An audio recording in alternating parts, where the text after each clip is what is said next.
without further ado, we have two amazing, very, very knowledgeable speakers with us today. Three. Josh Kelly, Michael, and Chris. Chris and Mike from Ryno, and Josh Kelly. I don't think Mike knew he was talking today, to be honest. No, he did. He did. Oh, did he? Well, Chris told me you were now. So he does now. So we bring Chris and Mike on for different reasons. Chris has an amazing brain for high level strategy. Mike is right in the pit of the details. So we're going to get into how to maximize that digital strategy today. A little bit about for Chris for Ryno. They are one of the leading digital marketing companies in the home service space, working across the world now and in different home service industries. And certainly there are companies that we work with hundreds and hundreds of members, and Ryno are one of the top digital marketing companies that we recommend. We don't just think that they're good people, but they really, really follow through on getting amazing results for our clients. So we're delighted to have you guys today. If for any of you who don't know To The Point podcast, it is number 18 on the marketing charts for like even beyond the home service space. So Chris knows what he's talking about. It's a really fun podcast. Literally, it's legitimately enjoyable. So I encourage you to follow that. Every once in a while, they have a really good guest. Like they've had like at least 2 really amazing guests.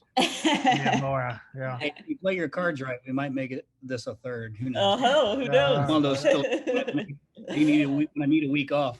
And for Josh, for those of you who don't know him, and I know we have some new faces on here today, most people know Josh from being directly involved in growing some of the largest home service companies, many who didn't start that way and are now huge today, driving companies to the eight figure mark, and some all the way up to 9.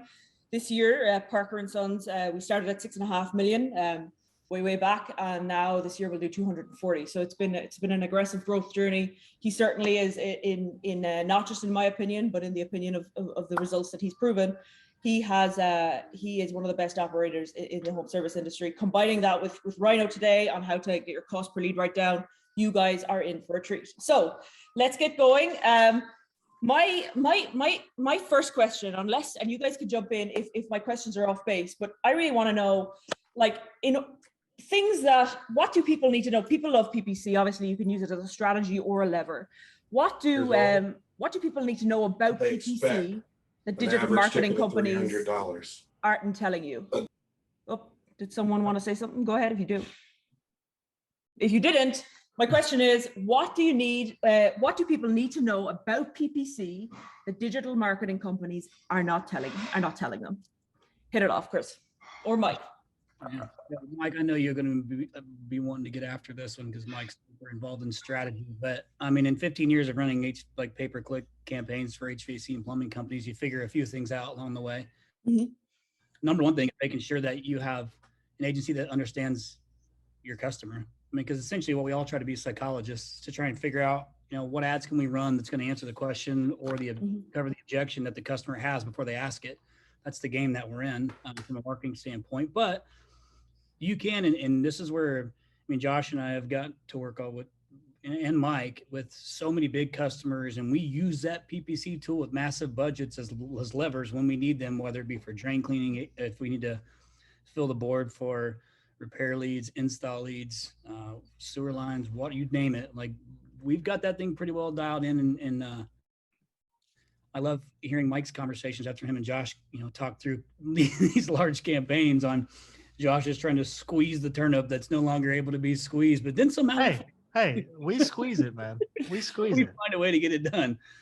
Yeah. He sets the bar. He definitely sets the bar. We meet it. I actually think that's the key too, though, is like, yeah, sometimes digital marketing companies don't even know what they're capable of. Like Josh has been able to achieve an amazingly low cost per lead with you all. Through driving them correctly. So for members that are on this call, very literally when we first started working together, like I'm giving numbers that I want to hit, and Mike's like, "That's not possible." Like, it's fucking possible. We're doing that shit. Like, it's not possible. Like, you have 6 months. Like, this is what's happening. And then now we like blow by those numbers, and then when they go up like slightly week to week, he's like, and I'm like, "What the fuck's going on?" He's like, "Dude, it's been a week, man." Like, delivery overall, right? I think that's the key to success in general, is high expectations. But anyway, go ahead. Well, yeah, I think it all boils down to if you run them long enough, you got to pay attention to what ads produce the lowest cost per click, because ultimately the game we're trying to win here is how do we increase as much opportunity for the least amount of money? I mean, or to max out the budget. So knowing what ads to run at what time, whether it's 20 degrees, 30 degrees, 40 degrees, 50 degrees, depending on the time of year. If it's drain cleaning leads, I mean, drain cleaning is finicky because there's a lot of DIYers that are thinking they're looking for like a drain cleaning solution. They'll click on the ads and they waste the money. And so just knowing how to word the right ads, but after a while, you take this big funnel of writing thousands of variations on how to drive an AC install, in Virginia versus Tacoma, Washington versus LA versus Phoenix, and you figure out which ones work.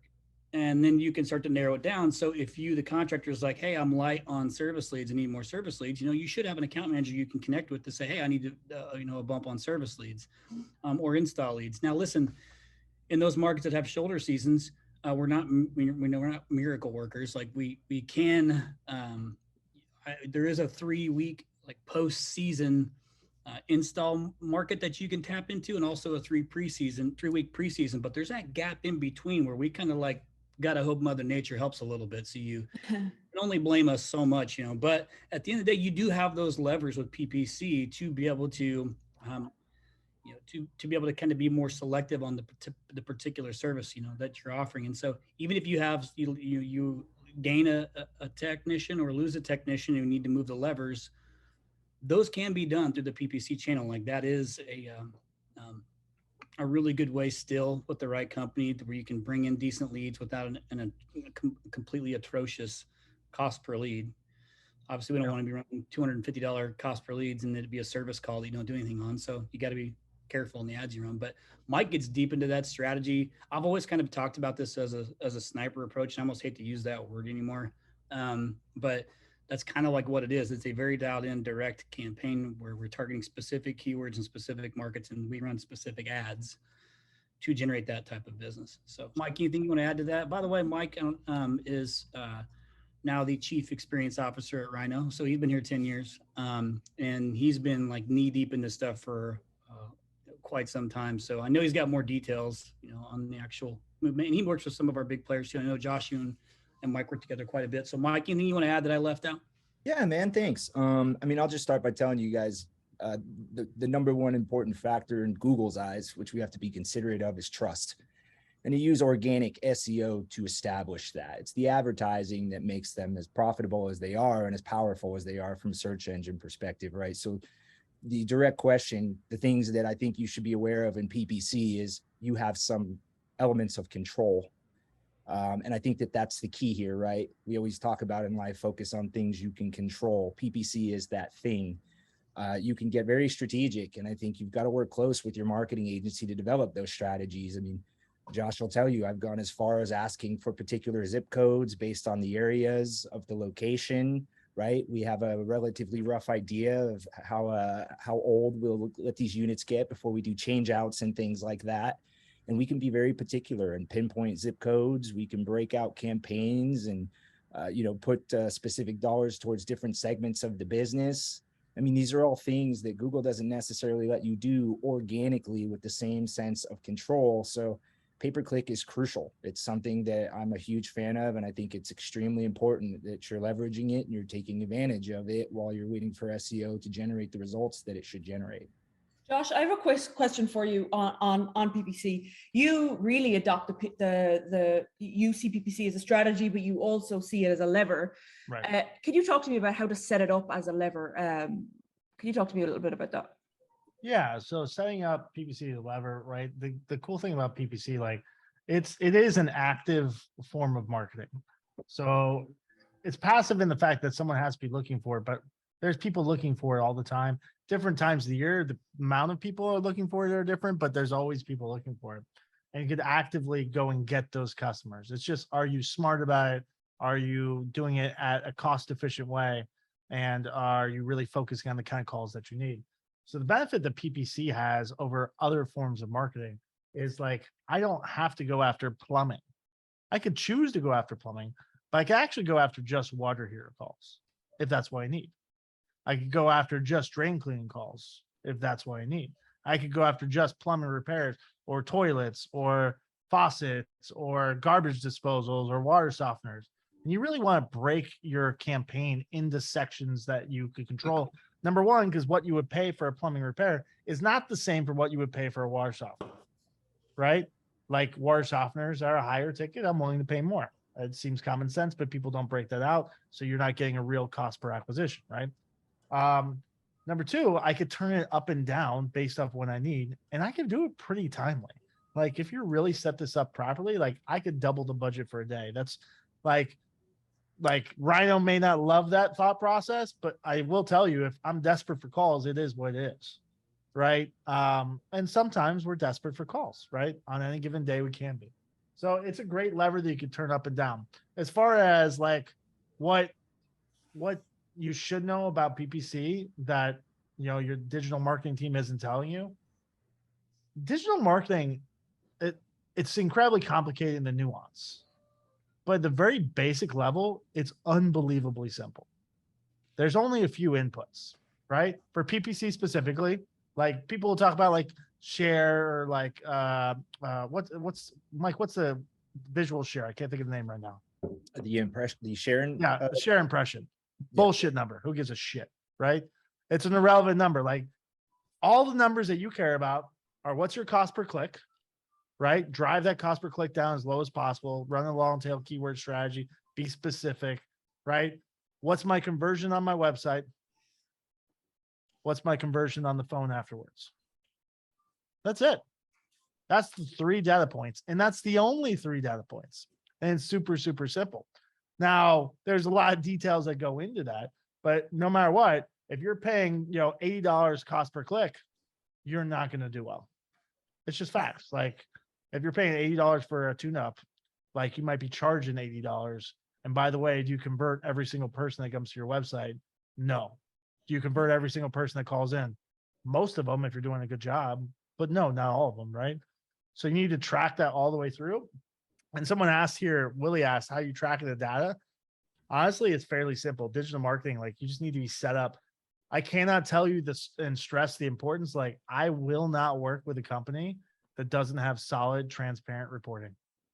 Like reporting is like the most important part of a PPC company, really digital marketing in general, because if I can't see what's happening, I can't affect it. By the way, they can't either. We're going to get further into tracking as we go throughout this. That's part of the plan. But also, Josh, those 3 metrics that you mentioned, those that allow you to see whether your digital marketing company is driving, you know, the correct kind of results for you. I think write down those 3 metrics, guys. And that's we have a sheet, Kelly, on like how to drive your digital team. Yeah, but Josh Kelly, we have to. Josh tends to be generous. Cost per click, conversion on the website, conversion on the phone. That gives you a cost per acquisition, which is the only number you give a shit about. But those are the 3 inputs to get your cost per acquisition. Cost per lead, by the way, is not a real number either, because some companies will drive, you know, 40% of your calls might be, you know, people outside your service area, vendors, employees, whatever, right? Those aren't leads. Who does it right, Josh? Who does it right? Yes, you do it right. I want Laura, let me throw this out there real quick. I would love it. I would love you to. Go ahead. This happens a lot in shoulder seasons. And yes, it's a lever that PPC is a lever that you can use.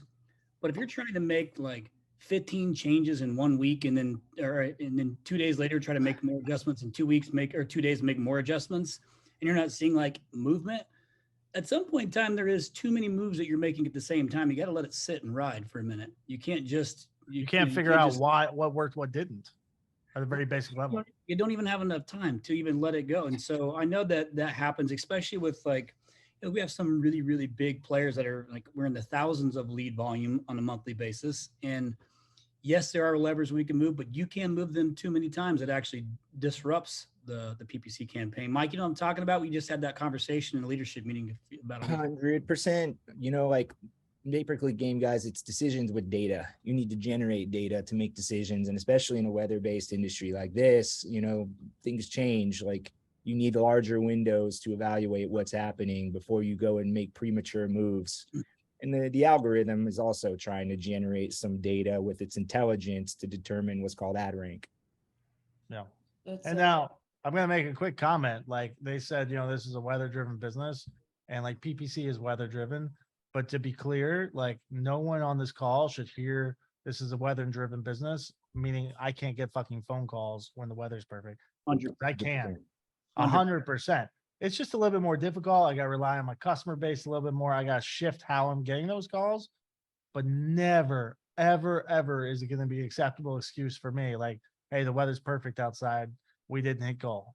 No. I love that you're saying that, because it's so true, guys. Like, yes, you might have a shoulder season, weather might be down, but there's so many areas of the business you can shift that control on. You'd be amazed how many times we find like gaping holes in the CSR team, dispatch. Like, there's just so many operational areas where you can make up some of that lost revenue that maybe isn't necessarily, pouring from the sky when the weather is favorable. 100%. So important to understand. So let's pivot over. Randy said create your own weather, and yes, I love that. That mindset's super solid. Let's move on to SEO then. So we've talked about what do you need to know about PPC that digital marketing companies aren't telling you. What do you need to know about SEO that digital marketing companies aren't telling you? Yeah, like I learned SEO in 2004 when it was like porn was always like the top thing that came up. Back in the day, it was so crazy. Well, that's just your search, I mean, whatever. I was just college, whatever. But I'm just saying, like, it was such a way different beast than it is today. And today it's complicated. I think we have 14 people on that team, and ironically, Mike's wife oversees that team. Incredibly intelligent with SEO. They have an education.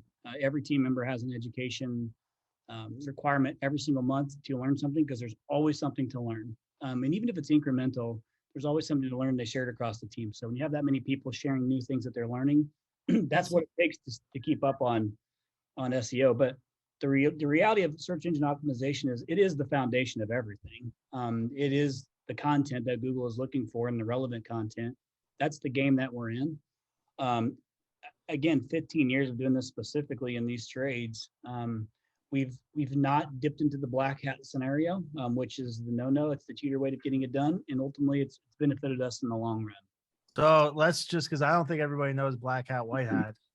Black hat just means like below board, like, and I'm not suggesting you do this in any way, right? But you can build the value of your website, but equally effective, I wouldn't do it, would be destroying the value of your competitor's site. That would be black hat. That's good. Yeah, I mean, it's short-term gain, long-term loss. Yep.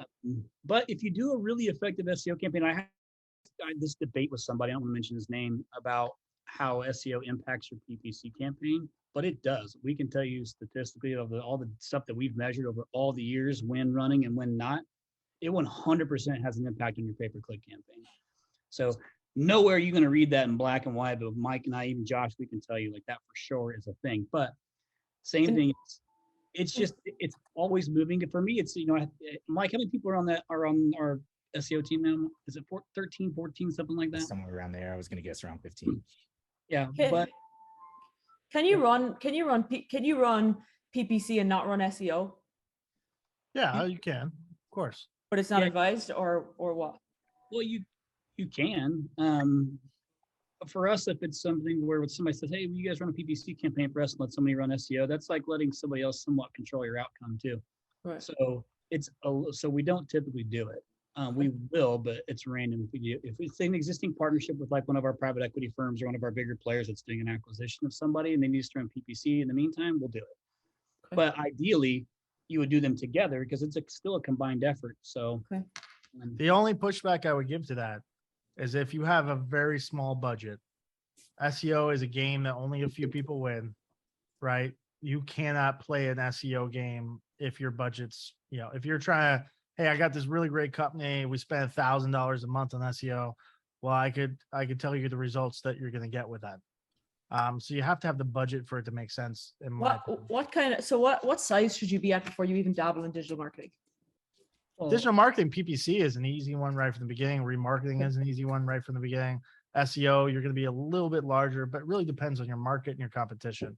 There's not like a hard, fast rule. Like if you're in Phoenix, you got to have a pretty serious budget, right? If you're in, Boise, Idaho, less so. Yeah, because so the reason you say that is that I assume you end up chasing the Like same a Parker keywords and that bigger Sons guys pays are. Right. $25,000 a month to SEO, right? Just SEO alone. There's only 3 winners at any given time on SEO. Like if you're spending $1,000 and there's 4 companies spending 20,000, the odds of you winning anything very low. Yeah, Super helpful. like this market is arguably one of the most competitive markets in the United States of America. This, I would say, LA, South Texas, South Florida, like all these southern markets are pretty tough. But you said the key ingredient, or you said one key thing, Josh, and that is the size of the market matters, right? Because I do believe you can spend SEO if you're in more of a rural market because it's 1, inexpensive, and 2, easier to win the game, especially if you have the right company. But the direct market, the PPC piece of it, if you have a budget and you're looking for lead volume right now, then that's what you need. That is the answer. Just be prepared for that cost per lead to be a little bit higher. Yeah, Yep. interesting. Because I do see some people throw very small companies in a very competitive area, throw a load of money into SEO. They're competing directly with the bigger guys who are throwing even more money in, and they've got no calls and they're frustrated because they're spending so much marketing budget. So yeah, I think this is the whole point of having an agency that understands this industry, because if you're that smaller guy and you've got this little bitty budget, which seems little to us, but it seems really, really big to you, then you got to have the agency that knows how to run a PPC campaign or a plumbing campaign for you. Plumbing is, yeah, and you got to shrink your market too. Like, to be clear, you can still compete in Phoenix, but you better not buy all of Phoenix Metro. You better only do Cave Creek, right, or whatever, right, or this neighborhood or whatever. There's still ways to win it when it's a small budget. You just have to, you just have to shrink it to where it makes sense and spend to a level that makes sense for that area. Yeah, Josh, and your mentality is always own the neighborhood, and I completely agree with that. And as you grow, multiple neighborhoods, but start smaller. I mean, like way more laser focused. Like I said, that's approach on a specific location that might make a little more sense. I think that is awesome. Owning I'll neighborhoods throw and out focusing some there. I would love, Mike, I would love your thoughts. I know you're in the more nitty gritty of SEO. What does it take to win at SEO? So I would tell you guys this: no matter what size you are, you can start, and you can do it yourself very easily. And to make it very simple, location is key. Okay. Like Google, it understands now. All right. It knows you guys are location-based businesses. You're only licensed to go so far. Obviously, where your consumers at is key, right? And what I would challenge you to be thinking about is, one, depending on where your location is, determines if you're swimming with the tide or against it. It determines the time frames and what it's going to take for your SEO to really be able to do what it's designed to do. Don't mistake that for saying you can't win. Just know the time it takes to win varies upon the complexities of where you are located. And some of the things you guys can be doing right now that make it very, very simple, just for the time being, all right, is focus on your reputation. It is key. And when I say reputation, that doesn't mean just Google Maps. It means Yelp. It means Facebook. It means like everything. Everywhere that you have some type of directory or public listing, you need to make sure that you are paying attention to it. You are optimizing it, meaning fill it out, manage it.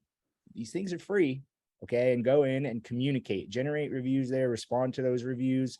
Those are things you can be doing yourself right now, so that when you're at the rate in which you can afford an agency and you are looking for SEO help, you'll be ahead of the game a little bit. We'll tee you up. That's that transitions us nicely over into like social and more organic strategies. I know you guys. Yeah. Go ahead, Josh. So I want to just talk about just a few mistakes that people make with SEO. Yeah, I would love you to. So number one, SEO is a long-term play. Like, do not expect to generate results in a month, 2 months, 3 months.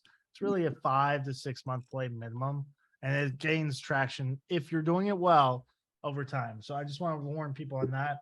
And I always focus on growth versus results. Like if I'm doing a keyword ranking report, which everybody should be doing a keyword ranking report if they're pulling SEO, then I want to see consistent progress, not necessarily like gigantic jumps. I'm okay with gigantic jumps, but as long as I'm having consistent progress, I think that's a win. Speaking of that consistent progress, I just want to make sure everybody's on the same page. Some SEO companies will like, hey, you were in the 95th position. Now you're in position 22. Oh my God, we're killing it.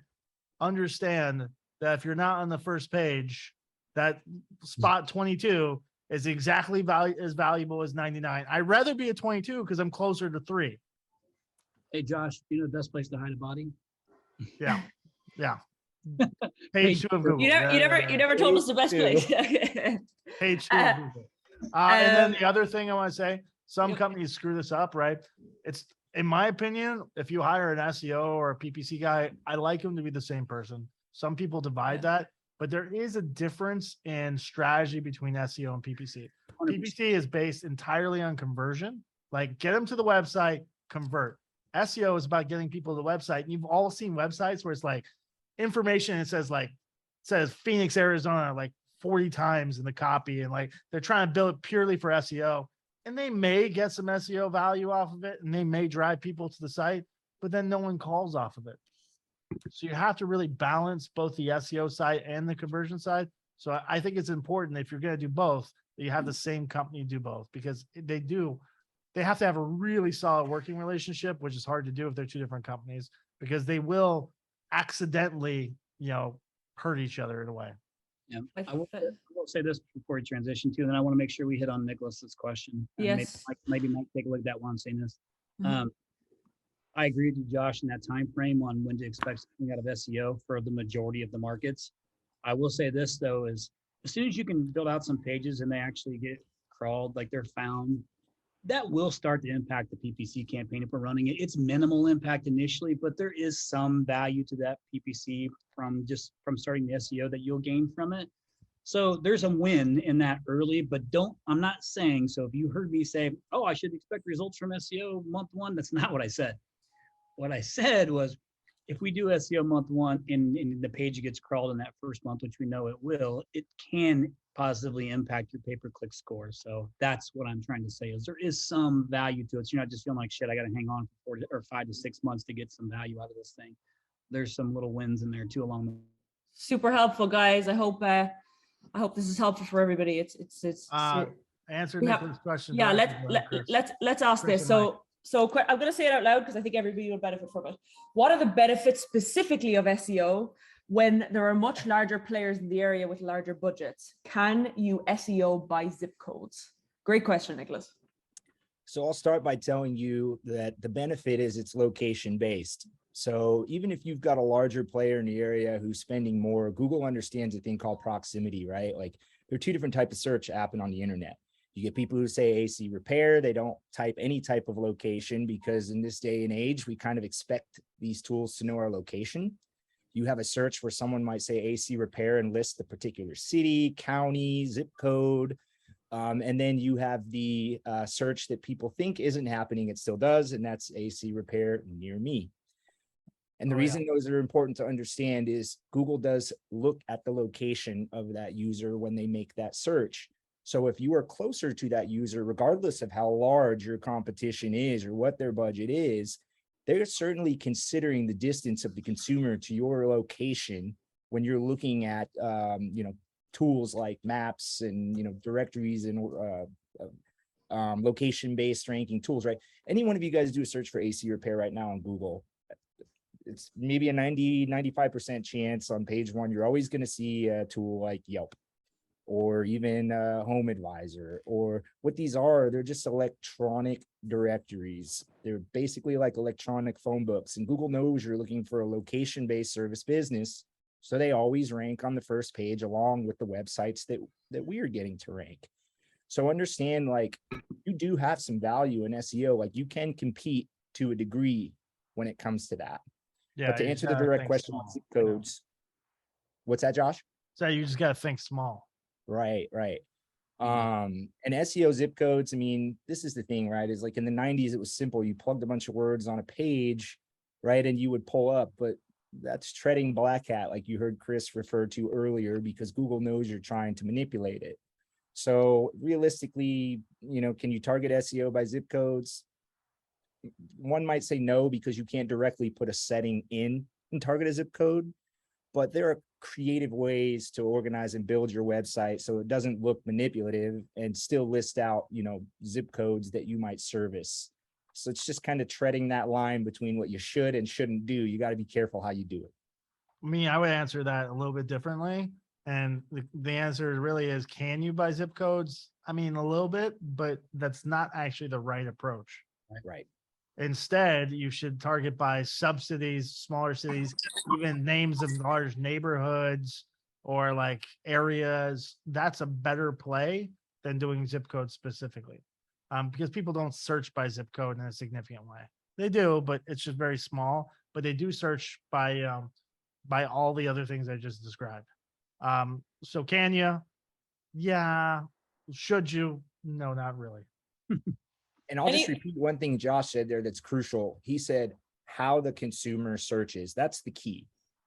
Those are the things that you should be targeting, is like, what would you type in if you were your customer? How often would they type in a zip code in comparison to a city? That's really how much of a priority you should be making it. And to his point, it's not as popular as it once was. I mean, if it were my customer, they'd be typing in directly, obviously. Yeah. It's just the direct URL. They're not going to do a search. They already know they want to do business with me, right? I'm glad that was helpful, Nicholas. People, for anyone else that has questions, we'll make sure we answer them. So go ahead and ask. I know this can be a scary topic sometimes. Okay, so you kind of touched on some organic things you could do. I'd love you to elaborate a little bit more on organic and social. I hear many companies trying to grow their social, and they feel like their followers aren't going up, and that causes frustration. Can you talk to me a little bit about that? Mike, Chris, either one of you, go ahead. I'll go. So for those who do know me, and those who don't know me, I had the luxury of the previous 3 years of having a partnership with a guy named Gary Vaynerchuk, who's arguably like one of the most successful guys in the social media space, has it figured out. So we were able to kind of take some of our home services knowledge and their tactics and try to mix the two together to figure the social game out. And then ultimately, once COVID hit, it was like a free for all to just try anything and everything you possibly could. And that's a great space to do it, because you could figure out before, can I throw out this video that says this and see how it's reacted to? And is there any engagement in it before you actually put it on your site? So, and it's become a great tool to use, because, I mean, again, it's kind of like takes a little sweat equity. Like, you have somebody who can produce videos. It doesn't need to be anything fancy, but at the end of the day, we're still trying to do the same thing. Like, nobody wants to use you in the first place, right? So I got to try and figure out, how can I create interest? We talk about getting an ROI in here by way of return on influence.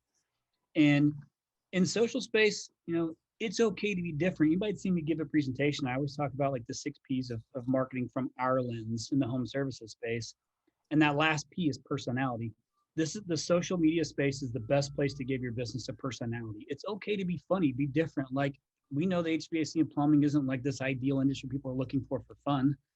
So why not do something creative? And I've seen some, like, when I was at the Clover Mastermind, you guys have about a month or so ago, I showed some examples of what others are doing, because you kind of got like the feel good approach video, that's the warm and fuzzy, the timeless piece of 100-year-old companies. You've got like anybody remembers from the Super Bowl commercial, like the barcode like bouncing around for a minute and a half they gave me that I think broke their website because it was scanned so many times.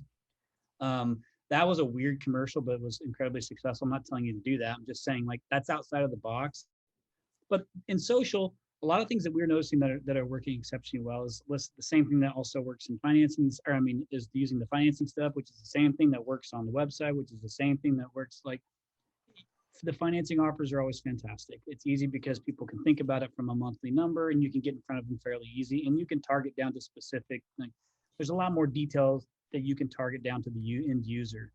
The whole like TikTok thing, I'm not going to go down that path, because I don't do any of those. I see importance to it. I don't know, and Josh might have more information on that, maybe even Mike, but I don't go down that path. I've still kind of just leaned heavily on Facebook and Instagram for our particular contractors to try and drive lead volume that way. That we took the same approach of just learning what ads or what pieces of content do we put out that creates the most interest to get the consumer to click, go into the site, and actually make a phone call. So we figured some of those things out along the way, but it's kind of like, you have to stay on top of trying different creatives and exercise that 6 P of giving your business a personality. Josh, what's your feedback on that, man? Like, I don't know if you guys do much in that whole TikTok space too, but like, I think for recruiting purposes, maybe something there. I don't really know. So I'm going to give a complicated answer to a fairly simple question. I agree with you 100%. Like social media is a great place for testing things, short-term, inexpensive tests to see if things stick. I have seen companies really do well with TikTok, with really all forms of social media, right? The Facebook, YouTube, whatever, right? But it tends to be certain types of companies, and it's not a good fit for most companies. And the type of companies generally tends to be really, if you're going to do that social media route, content is king. You have to generate so much content for it to be effective. You can't post once a week or twice a week and expect it to work because it won't. Yep. So the two type of company that tend to do well on that, number one, are large companies where they have a whole marketing team that can put that together and really generate a ton of content. And I've seen it with smaller companies too, but where like the whole team is engaged and you're putting like everybody's putting posts on the page themselves every single day, multiple times a day. Hey, I'm in this neighborhood, and they're taking a picture of a corner. If anybody needs any work, hey, I just found this amazing customer. This is Mrs. Jones. We found this crazy issue. Look at this. There's a rat in her AC system, whatever, right? Like that constant generation is the only way it works. So for most companies, I recommend like staying away from it. But if you have that skill set built into your company, it is amazing. And you can generate a ton of business from it. And it's great for not only customers, but recruiting too. But most companies don't pull it off. I'm gonna give you all on this webinar an example, a really great example to look at. I had these people on the podcast in 2020. Like they hit it out of the park. Smaller company that was up in Utah. They did a phenomenal job, and they still do a great job. So if what's the company called so these people can follow it and kind of get inspiration too? Hey, work. I'm getting there. Jeez. Sorry. Go ahead. It's called Main Street Heating and Cooling. I think their Instagram is Main Street Comfort. They have 14,000 followers. I remember when they started doing this, they were at like 2 in 2020, building it organically. But they do a lot of really, and this is what kind of plays to what Josh is saying. If you have somebody who's creative in your company, let them mess with it. It doesn't need to be professional. Doesn't need to be perfect. You can literally put out a video that's from your phone. It's no problem. And there's tons of little tools like Canva. That's a pretty easy, user-friendly tool that you could use to create some of these things. But look at Main Street Heating and Cooling up in Sandy, Utah. Check out their Instagram page, and I promise you get like about 3 dozen great ideas of things that you can do. But if nothing else, at least just the context and what we're talking about of what you can put out there and how you can do it. Yeah. So I've worked with Mainstream too. The key with them is like everything has a personality. Like they're so good. Like if you're doing marketing well, you should think of your business like a person, and it should have a clear sense of personality. And they carry that through everywhere they go. And I also think Any Hour up there does a phenomenal job creating. Mike and Wyatt. Yeah, if you just look at their YouTube channel alone, like it is so incredibly creative. And guess what? You can do the same thing regardless of size. So like Utah's where it's at for social, apparently. What are you mentioned some tools? So for smaller companies that want to take it in-house, or they're starting out or whatever on social, you said Canva was good. What other tools are helpful are helpful in that realm for social?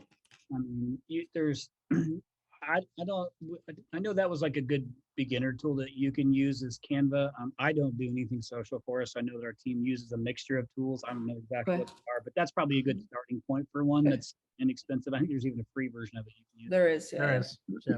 So, Mike. I'm just going to double down and tell you guys, regardless of the tools you use, like the big golden nugget, the takeaway there that you're hearing Josh and Chris say is you got to think like your consumer. I said it earlier. I'm going to say it again. Like this is why it's important to use an agency that understands your service and specializes in it, because they can relate to you. They can try and understand what the process is. Okay. Like social media isn't a place that I'm just going to speak for myself. We're all different and we have to keep an open mind. But for myself, like I'm not going to Facebook to find a service business. I'm going to Facebook to get away from the real world. I miss my friends. What's up? I want to brag about something going on, right? Like it's not the real world. Let's be honest here, people. And that's the thing is you've got to find a way to connect with that consumer in that fake world. Like, how do I do something? Chris called out the Any Hour team, like from making creative jingles that I've seen them do, even putting together little snippets of movies and responding to those clips. Like, and I actually sit and watch it because, oh, I saw that movie, this part's funny. And then boom, there's a spin and it becomes like something that I never forget.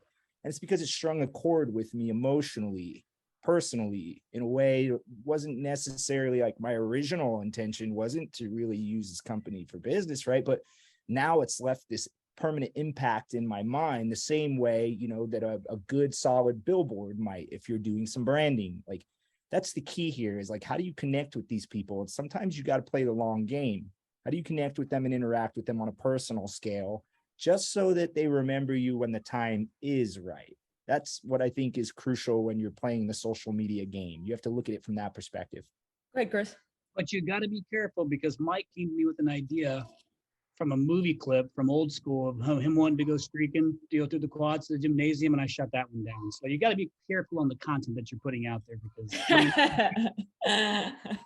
I can chime in. And Oh, not just on like aggressive, but also on like trademarks and infringement, and like you gotta be careful about all that shit. Now, what I would say is the easiest tool for this, Laura, like Canva is a great tool. I mean, I just know most people on this call would never use it though. Like, Yeah. what you probably need to start with, if you're not hiring an agency, is Fiverr and Upwork, and get someone else to help you with it. Get a VA from India or Pakistan, whatever, that charges you $15 to edit a video and put an intro and outro into it. You just hire for it, as opposed to trying to do it yourself, unless that's in your skill set already. And- Go ahead. Go ahead, Yeah, Chris. I think, and I know we're getting short on time now too, so I want to be aware of that. But you also just have a video on here, right? Like, use Mike's perspective of it's what matters to the consumer. Use your video, shoot a quick 15-second clip from your phone. Like, you can do something as simple as that as a starting point, just to do something. But I can tell you this: nobody wants to see pictures of your equipment. Yeah, that's true. If we're talking about equipment, are we talking about AC equipment, or what kind of equipment we got? Nobody wants to see your guys' equipment publicly. Yeah, so okay, real quick. Before we move on to tracking, I have Josh. Reviews obviously are such a powerful organic like method. Josh, you speak about this before, whereby you give somebody in the organization the KPI that the KPI that they are now in charge of getting X number of reviews a month, and then they're also in charge of replying to those reviews. And if they meet that KPI, they get like $100 or whatever. Can you talk about that a little bit? I feel like it's an actionable. Let's do this instead, because here's, like, reviews are super important, not just Google reviews, but your GMB or your LSA review, wherever you write. Like, number one, you should spend as much on LSA as humanly possible, right? It's a set fixed cost. But in order to do that, you have to have the content. You have to, there's techniques to it, right? But the biggest one is reviews, right? Reviews are how people pick companies that they don't know at a very basic level, right? It's becoming more and more this way, but it's been super powerful for a super long time. There is a serious strategy. Most contractors do like the basic, like, hey, Service Titan sends a text message out, ask for review. Great. Podium sends a text message out and sends an email. Great. That's going to get you very low reviews. You have to have a whole system and process to this. And there's a step-by-step way of doing it to make it really effective, to get your team involved on it. Because if your team's not involved, it's not going to drive. You have to be tracking it, putting solutions in. You have to incentivize it. You have to motivate not only the customer, but the technician and the CSR on the phone, your salesperson and your installers and your plumber. You get it. So instead of doing that, why don't we just do this? I know, drop the HubSpot meeting. If they need help with this or really any operational questions, hop on a meeting, because I don't want to give a 2-minute snippet that's going to leave them getting a 3% review rate. What I would say, This is guys, garbage. is if you book that meeting, come to the meeting with your biggest problem, number one. And also I would encourage you to bring your GM, because we're going to give you a whole host of playbooks. You're going to need help with that execution. Bring your GM if you have a GM, or your right-hand person. I have put the link in the chat for those of you who haven't seen it or booked a call yet.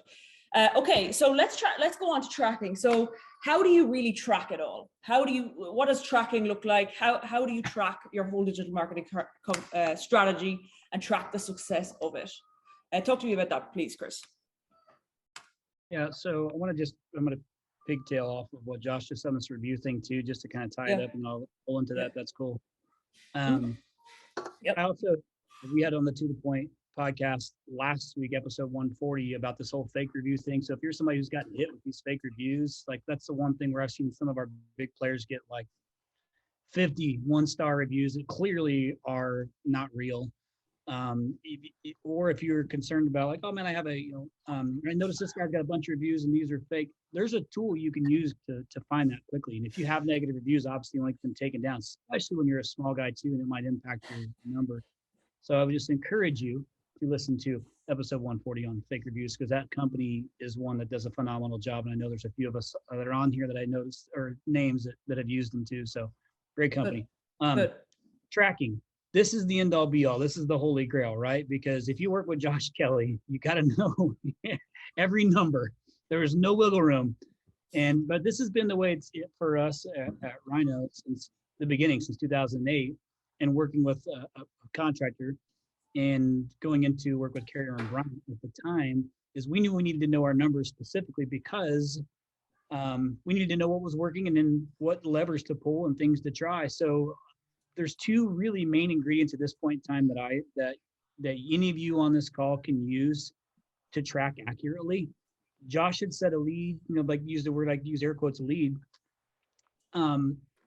Even to this day, we still compete with companies that what they qualify as a lead is not legit a new lead, which is what you're being paid to do, is bring in, we'll call it net new lead. So how do you get there? Can you use a piece of software that listens for keyword triggers and length of call? Yeah, it's still inaccurate. Can't hear the tone of the call, can't hear the objection to overcome the objection. There's numerous things in there that are still inaccurate. So to this day, we have like a 60, maybe even 70 person team at Ryno, and their only job is to use a call tracking number and a human being to listen to that phone call to identify, where did this come from? What did it come from? SEO? Did it come from the PPC call tracking number? Did it come from the social media call tracking number? Was it a drain cleaning call tracking number, an AC repair call tracking number? So if you have these call tracking numbers on each of your different channels and for each of your different services, and then a human being to listen to those, you can identify to the exact number of how many of those were legit brand new customers. What was the actual lead type? Was this booked or not booked? And key ingredient, right? How are your CSRs performing? And then ultimately, if you use ServiceTitan, HouseCall Pro, whatever your field management software is, you can tie the revenue back to that customer. So if that sounds like a lot of work, it is. I mean, if you've listened to your own phone calls, I'm sure you're going to cringe when you listen to it. But it's so important because all this conversation we just had around pay-per-click and SEO and social media and all these tactics mean shit if you don't have somebody on the other end that's answering that phone and being able to book the call. So right? true.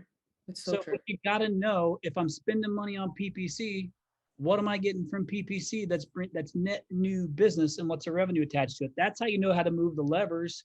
And this is where Clover and Josh, you guys have gotten really good at working in the space between lead opportunity and closed revenue. And I promise you, in that gap, there's so much to learn, because you might just look at closed revenue and then use that to determine how well your marketing company did. But you're not looking at the whole picture. I guarantee you there's a big chunk of lead volume opportunity that you missed that you're not giving credit for. So there's a lot of room in that gap to fix things. But yes, you got to spend the money to put a tracking number on this thing. And yes, you got to add human beings listen to it to be able to identify clearly what's coming from each channel of marketing in each service. It's what we do today. And that's where Josh, we talked about kind of whittling this thing down, is we used our data and his brain power and stuff from the industry to try to like work this thing out and make it work really well. So call tracking numbers and human beings. And consistent, solid reports. Of course. Mike, anything to add there? Yeah, Mike. Yeah, I grew up in this industry, starting on that call listing and reporting team. Like, he literally has done almost every job in this company, but he started. I mean, I'll just kind of tie it into some of the other things that the guys were sharing with you earlier. Like, you could ask me, hey, what's your cost per conversion on a PPC campaign? I could tell you, $60 for every opportunity.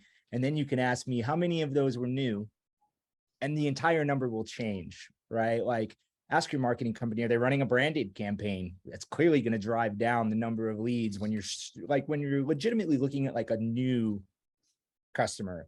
That's the big difference here. And that's fine. Like, we obviously have retention tactics, we have retargeting, like there are things to do when you're trying to bring customers back a second time. But when you start listening to your calls and you start evaluating the context of what's coming in, it's pretty empowering really fast.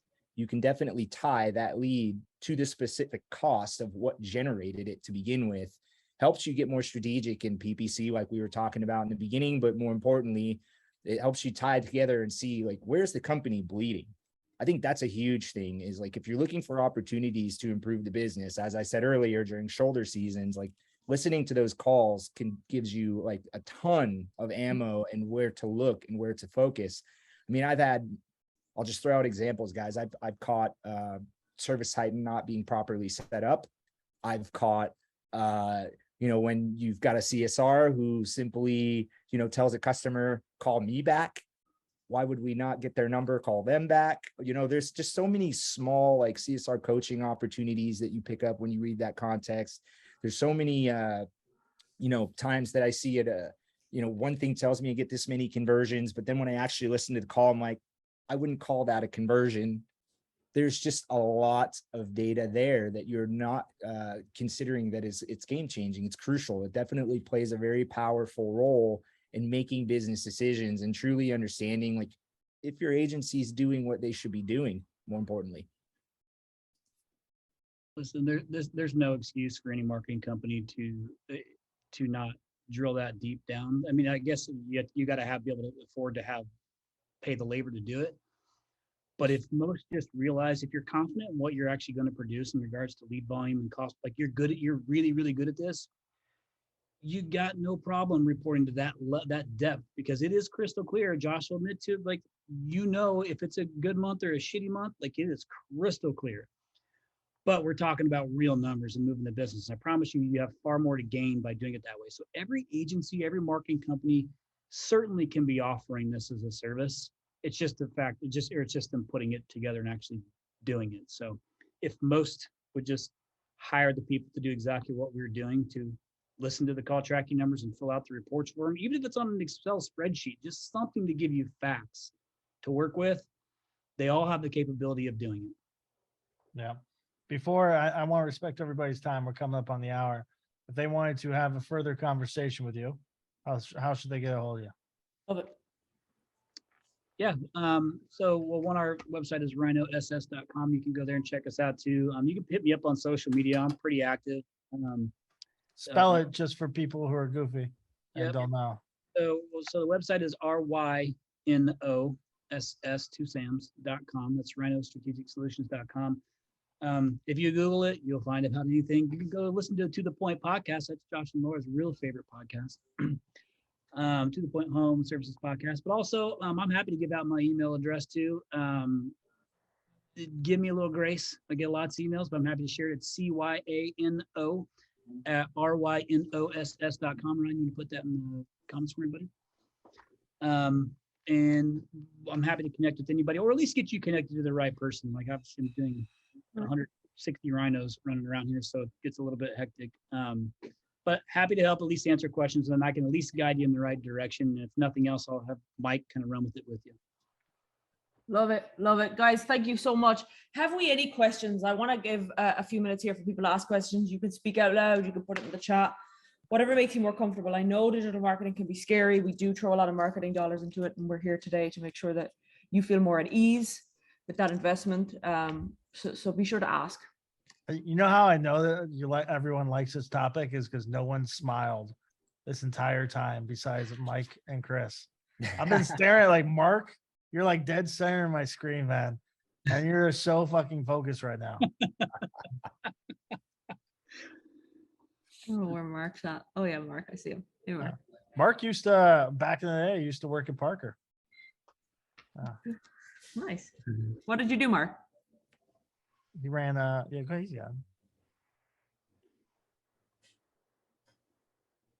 Yeah. Yeah, I was a service manager at Parker for 3 years. So Oh, you were? Nice. You were Yeah, plumbing, plumbing. right? plumbing. Yep. Yeah. It was fast growth. We went from 12 million to 20 in 3 years. So it was fun. At one point, I think this might have been the time that you were there. Josh, you got the cost per lead down to like, was it $15 or something crazy like that? Yeah, it was probably right around there. It was like $12 cost per acquisition. Was that those the days Mark was there and you were keeping him real busy? Maybe. I don't know. I mean, probably right around there. I mean, Yeah, I remember having a conversation about that in your office. Yeah. It was right when I first started, I think. Yeah, and then you Time screwed flies. everything. No, just like Well, guys, if there's no other questions, I will leave you all be. Remember, and I hear this all the time, we put these webinars together so you get like actionable tools. I know for our members that are on here today, you guys are going to get playbooks that back up everything we spoke about, like exactly step by step how to execute all of these things that we speak about, how to get your service calls booked to 80%, 65% for sales, 95% over the phone. Kelly, please make sure our members on the call get that. For those of you who are not members, we will make sure that you get the call. We will make sure that you get the recording. And we appreciate you coming on. Hopefully these are helpful. We will continue to do these webinars, offering you guys some actionable, just like Chris, you do to the point to give back to the industry. This is our way of doing that for you all too. So hopefully we fulfill on that. Thank you for your time. I know we're all busy. It's webinar season, but if you are looking for a good digital marketing company that you truly can trust, not from just a results perspective, but also just good human beings, you will be in good hands with Ryno. So do make contact there. And yeah, thank you guys for your time. We appreciate you very much. The link to book a call with us, if you want to talk about taking your operation to the next level, is in the chat.